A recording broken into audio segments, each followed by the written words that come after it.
Hi guys, I'm Mario Frato and this is Making the Case. So the latest IBD poll today, which will be their final one, has President Trump losing the popular vote by 3 points.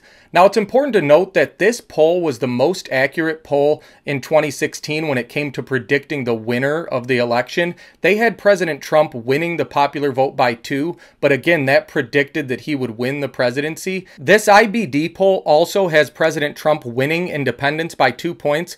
Now I don't believe anybody has won with independents and lost the presidency, so that's an important number to watch. Also, he won independents by about 1 point back in 2016. So again, this is looking pretty good for him. Now, there's also another poll, the Rasmussen Poll.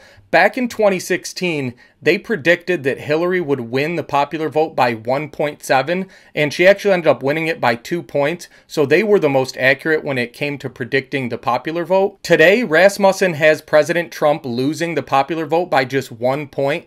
Now, it's important to note that the consensus is that President Trump can lose the popular vote by about 3 points and still win the Electoral College. There's some that say he could lose the popular vote by up to 5 points and still win. So him losing by 1 would actually be him running better than he did in 2016. Now, it's also worth noting that his approval rating right now is at 52% in the latest Rasmussen poll. Now, even the Real Clear Politics average has him at about 46%.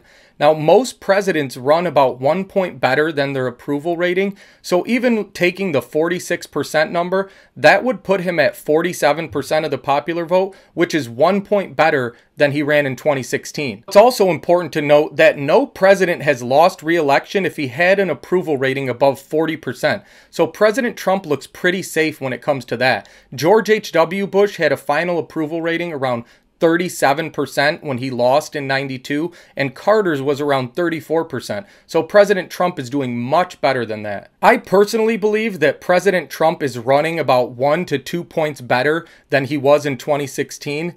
And that brings me to Florida, which is the reason I have barely slept in the last week. I've been crunching numbers from Florida. There's a ton of early vote that's come in, so it's really a lot of information to pour over. Now, it looks to me like President Trump is running 1 to 2 points better in Florida. Now, if you remember one of my last videos, I said that this would all come down to Florida, and I still believe that. It looks like about 90% of Florida has voted, and that's about 9 million votes. In the end, it'll probably be about 10 million votes. So it looks like there's another million votes or so to come on election day. Now, I expect those to go anywhere from 60-40 to 70-30 for President Trump, and most polls agree with that. On election day in Florida, it's safe to assume that President Trump is going to net another 200 to 600,000 votes. Now, it looks like he's down about 100,000 votes with all the early vote in. President Trump won Florida by about 1.2% or 113,000 votes in 2016. Now, if he wins by 200, 300, 400,000 votes, that would be him winning by 2, 3, or 4%. Now, I'm guessing that he'll win by about 3 points. The reason this is so important is because Florida is a very good predictor of other swing states, especially Pennsylvania and Michigan. Take a look at this chart here. In the last 13 presidential elections, Pennsylvania and Michigan follow Florida. When Florida moves to the right, they do as well. Literally every single election in the last 50 years.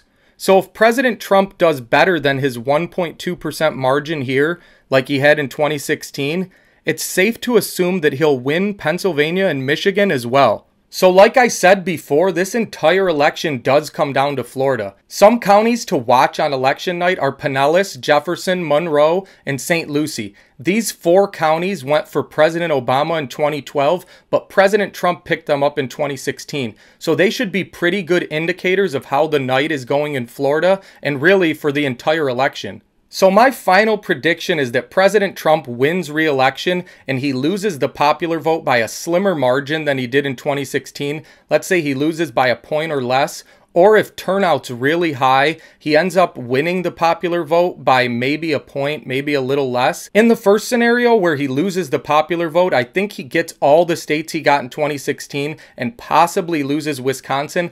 In the second scenario with a high turnout where he's very tight for the popular vote or winning it by a point, I think he also picks up Minnesota and Nevada and possibly picks up New Hampshire. Let's just hope that all goes well and President Trump can declare an early victory on election election night. If you like this video, please like, share, subscribe, and stay tuned for more. Thanks, guys.